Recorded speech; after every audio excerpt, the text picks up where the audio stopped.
In this episode, we'll talk about the most important person you need to set boundaries with if you have ADHD and how to do that. If you have ADHD or you think you might, be sure to listen. Hi, I'm Jen Barnes, and you're about to experience how to ditch the old ways of doing things, embrace your neurodivergence, learn tips and tricks to function optimally, and love yourself, neurodivergence and all. Welcome to the Self-Loved Woman podcast. Hey, it's Jen.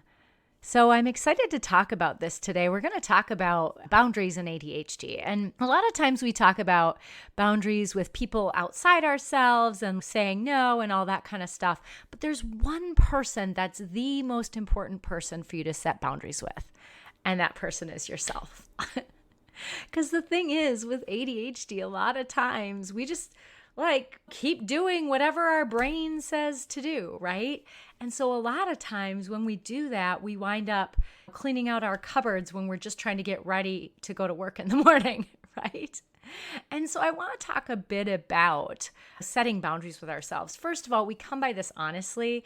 Part of this is accepting that time blindness is real, right? That for sure, there are times when we're like, oh, I totally have time to just sweep the stairs quick. Or, oh yeah, no problem. I can fix the door in my bedroom while I'm working out. It'll just take a couple minutes. And it doesn't. But that's not how our ADHD brains work. We tend to be impulsive, and we also are not good judges of time and how long things will take. And so one of the things that I find has really helped me, but also helped my clients who use it, is to really work on setting those boundaries with ourselves. But the first step of which is accepting the different pieces of how our ADHD shows up for us. So for me, it shows up with time blindness, impulsivity, that's a big thing, and wanting to please other people, right? I mean, most women, I think, grew up learning to be people pleasers. That's how our society is.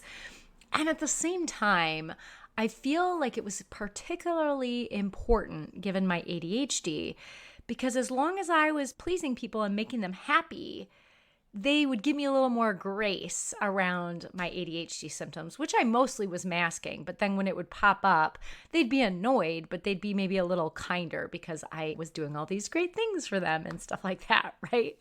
Which I wasn't doing intentionally to manipulate anyone, but it was just kind of subconsciously as a kid. It's kind of how I figured it out.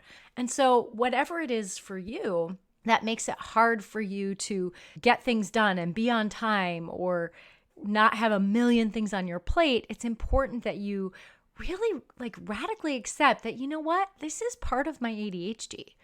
This is just how my brain works. It doesn't mean there's nothing we can do about it, and we'll get to that in a minute. But to really radically accept that, you know what, it's out of my control that my brain works this way. And so rather than shaming ourselves or oh, that was dumb, or oh, I should have known better, or anything like that, if we start with radical acceptance that, you know what, this is a part of what it is to live in my body with my brain. And there's ways I can learn to work with it, but it's going to take effort, beyond effort that neurotypical people or people without ADHD have. And to hold ourselves with compassion around that, because it's real. Right? It's really real. Another thing we need to do is honestly accept that we can't do everything. And that especially that we can't do everything shiny. We have this jar of energy every day. I know a lot of neurodivergent folks talk about spoons, right? So you have so many spoons in a day, or you have so much energy in this jar of energy each day. And with ADHD, it's super hard to want to do so much more. But the thing is we can't. And when we try, we're grossly ineffective, really unproductive, and actually end up burning out and exhausting ourselves. And so one of the things we can work on is, well, again, radically accepting, you know what? The reality is I can't do everything. So I'm going to have to pick and choose some things.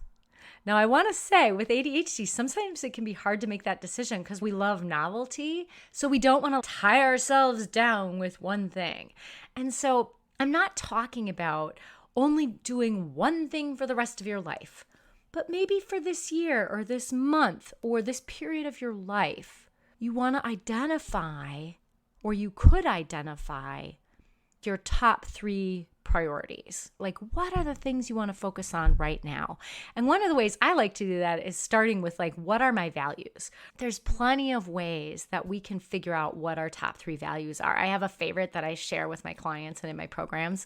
But the important thing is that we find our top 3 values and that everything comes from there. This doesn't mean these values are fixed for the rest of our lives and there's no change or excitement or novelty. But maybe for a time, we identify our top 3 values and then our priorities can flow from there. Then that can help us decide, like, is this something I really want to do? Is this something that needs to be a priority right now? And start to ask ourselves that question. And then it can be, I don't want to say simple. It's simple, not easy, right? It can be as simple as when we're getting ready in the morning, and we're like, ooh, I just read the book Spare, and I want to find a way to look up Prince Harry and send him a message like, way to go, speaking truth to bullshit, and way to set boundaries with a dysfunctional family, and when they didn't listen to you, way to build your moat and be selective about how often you let them in. And that's great. Like, I think that would be lovely to send to him, especially because he's had so many people just rake him through the coals. And yet, that's not a priority for me. When I look at what my main values are in life, that is not one of them. It's not my job to take care of Prince Harry, nor does he probably really need me to.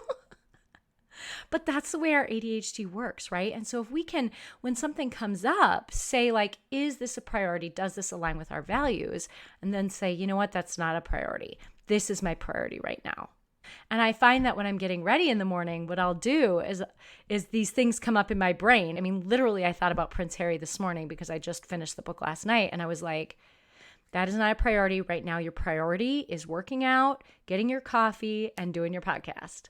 That is not a priority. And then it would come up again. Oh, but maybe it would be nice to find him on Instagram. No, that is not a priority. It's okay that I want to, but my priority is this. So that's a really important first step in helping us get ourselves focused and setting that boundary with ourselves. So I've shared a couple strategies for working with setting boundaries with ourselves inside of our ADHD. And I want to talk about one of the most important kind of scripts for setting boundaries when you have ADHD, both inside of ourselves, but also with other people. And it's probably not like, oh, I've never heard that before. But I think what's profound is that this is like a key one for those of us with ADHD. And what it is when someone asks us to do something, or even when our brain is like, ooh, I should do that. It's shiny and seems nice. We can say to that other person, or maybe even to our brain, you know what? Let me check my schedule, or let me check into that. Let me check in and I'll get back to you. And this can work whether we're like clothes shopping. When I'm not great at clothes shopping. Oftentimes I need my sister, but when I lived far away, not by my sister, I couldn't ask her to go with me. And so I would have like the salespeople at the store help me pick out outfits, which is kind of fun for some of them. I think it's like playing dress up, like dressing up like a Barbie or something. Not that I look like a Barbie, but it's like dressing up a doll, right? And so I think it's fun for them, but then they get excited and they're like, ooh, let's take all these to the register. And so early on, I would end up just buying all of it, even if it was outside my budget, because I was like, okay, I don't want them to be mad at me. And it's all so shiny and nice. And then I'd get home and go, I just spent all that money. I didn't need like 5 outfits. I just needed a pair of pants and maybe a top or 2. And so in that situation, what can be helpful is saying, hey, you know what? I love all these choices. I'm going to put them on hold and I'm going to like walk around a little bit, think about it, and I'll come back and I'll get some of these things. Because that's a way that we're not saying no. We're saying, let me think about it and get back to you. Not like the icky way our parents did when they knew they were going to say no, right? Like, we'll see. Like, not like that, but more of a just, you know what? I need to really think about this.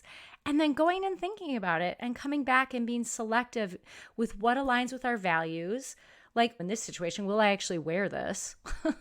Like sometimes I buy clothes that I love, like skirts and stuff. I don't wear skirts. I buy them. I used to. I don't buy them anymore.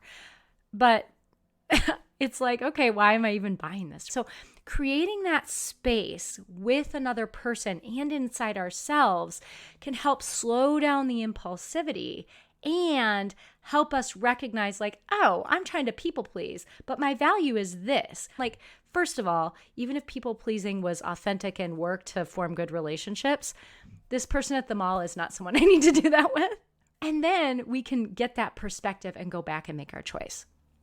This works in all kinds of situations, whether someone's asking you for a coffee date that when you think about it, it's not really someone who's a priority to get together with. Not that they're not an important human, but just maybe in your life right now, that's not what you have space for. Or maybe it's a task or going to a party or bringing a certain dish to a potluck. Whatever it is, if we can say, you know what, let me check what's on my plate, or let me check in, or let me check my schedule and get back to you, that creates space for us to reflect with our values, our priorities, what else is on our plate, and quite frankly, if we even want to do it, because we get to have a choice. One last thing I'll say, and I know I said that was the last thing, but I have ADHD, so I speak in parentheses, right? The last thing I'll say is something that makes this really hard for us is our sensitivity to rejection. And so some of it is recognizing that people might be mad when we tell them no. We might even have parts inside of ourselves that are mad when we say no or get anxious. Like when I don't sweep the basement stairs, which is a thing for me, apparently. I talk about it a lot. It gets cat hair and cat litter on it. And it's just, I don't know what it is about that stairway, but there's always a part of me that's like, oh my gosh, but then we're living in filth. So whether it's an internal part of us, it's not like they're that bad, by the way. So whether it's an internal part of us that, we don't want to be upset with us, or it's someone on the outside, maybe someone will stop being our friend if we say no. We get to work through that, and maybe get to is the wrong word, but that's something we can work through. It doesn't have to be that it's this easy solution. It might be simple. Like I can list out these things, but they take some work. And we can get into all kinds of things about whether it's fair or not that neurodivergent folks have to do all this stuff to function in a neurotypical world.